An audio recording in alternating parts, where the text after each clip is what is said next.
بسم اللہ الرحمن الرحیم۔ محترم ناظرین السلام علیکم۔ امید کرتی ہوں کہ آپ کو میری ویڈیو پسند آئے۔ ناظرین، آپ سب سے گزارش کرتی ہوں کہ میرے چینل کو سبسکرائب کریں اور بیل آئیکن پر ضرور کلک کریں تاکہ میری مزید ویڈیو آپ تک پہنچ سکے۔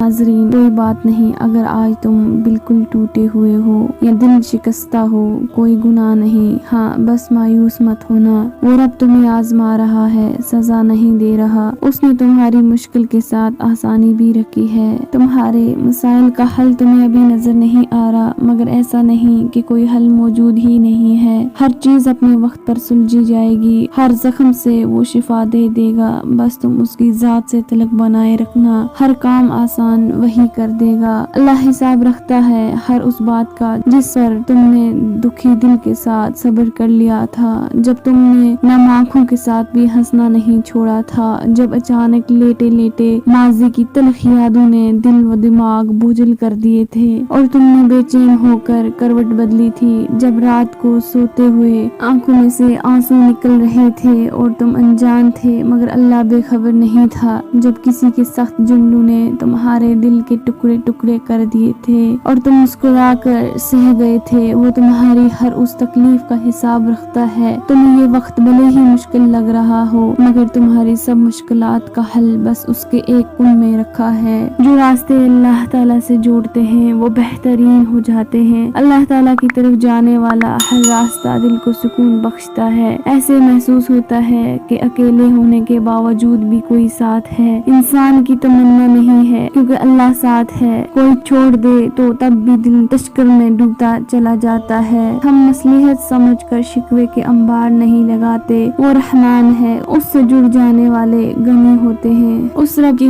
حوالے سب معاملات کر دینے کا مطلب پتہ ہے کیا ہے؟ اس کا مطلب ہوتا ہے کہ مکمل یقین کے ساتھ صبر کر جانا، اس بات کا اطمینان کر لینا کہ اب جو بھی ہوگا وہی بہتر ہوگا، کیونکہ وہ رب آپ سے بے حد محبت کرتا ہے۔ وہ کچھ بھی ایسا نہیں ہونے دے گا جو آپ کو نقصان پہنچائے، اور اس کی قدرت اتنی وسیع ہے کہ وہ آپ کی دعاؤں کو قبول کر لے گا۔ تو جب معاملات اس کے سپرد کر دو تو خود کو ہر پریشانی سے آزاد بھی کر دیا کرو، کیونکہ وہ بہترین کارساز ہے، وہ تمہیں تنہا نہیں چھوڑے گا۔ ناظرین، انسان کی زندگی کا سب سے نازک مرحلہ اس کی جوانی ہوتی ہے، اور جو شخص اپنی جوانی اللہ کی رضا حاصل کرنے میں گزار دے تو وہ کامیاب ہو جاتا ہے، کیونکہ اس عمر میں انسان کے پاس طاقت بھی ہوتی ہے اور وہ اپنی صلاحیتوں کو بہتر طریقے سے استعمال کر سکتا ہے۔ مثلا ایک شخص کی آواز بہت خوبصورت ہے، وہ چاہے تو رب کا کلام پڑھ کر رب کا قرب بھی حاصل کر سکتا ہے، اور چاہے تو کوئی سنگر بن کر اللہ تعالیٰ سے دور بھی جا سکتا ہے۔ یہی تو امتحان ہے اللہ جل شان کی طرف سے کہ میرا بندہ میری دی گئی نعمت کو میری خاطر استعمال کرتا ہے یا اپنے نفس کی تسکین کے لیے۔ ہر چیز عارضی ہے،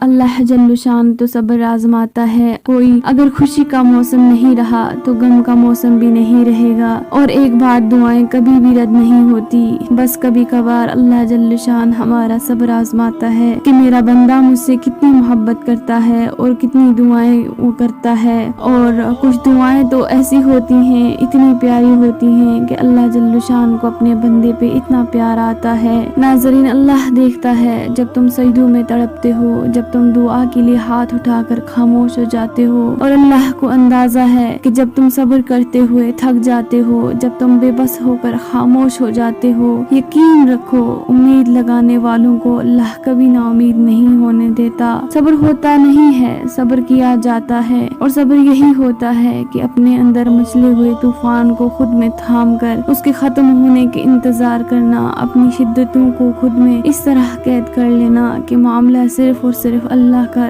رہ جائے۔ ناظرین، اللہ کا ذکر روح تک میں سکون بھر دیتا ہے۔ کوئی غم بھی ہو، کتنی بھی فکر کیوں نہ ہو، پریشانی جتنی بھی بڑی ہو، دل پر لگنے والی چوٹ کتنی ہی گہری کیوں نہ ہو، دل کو ایک بار راضی کر لیں، منوا لیں، وہ اللہ ہے نا، میرا اللہ منصف رحیم مالک حکیم سب کچھ ہے۔ دل پرسکون ہو جاتا ہے اور حل اس قدر جلدی نکل آتے ہیں کہ گمان بھی نہیں ہوتا۔ اللہ پر یقین رکھیں، اللہ سب کر سکتا ہے، بس اپنی دعاؤں میں، اپنی ذکر و اذکار میں اللہ کو یاد رکھیں، اللہ تعالیٰ کا نام لیں، اس سے مانگیں، وہ سب کر سکتا ہے، وہ ہر چیز پہ قدرت رکھنے والا ہے، وہ سمیع الدعا ہے۔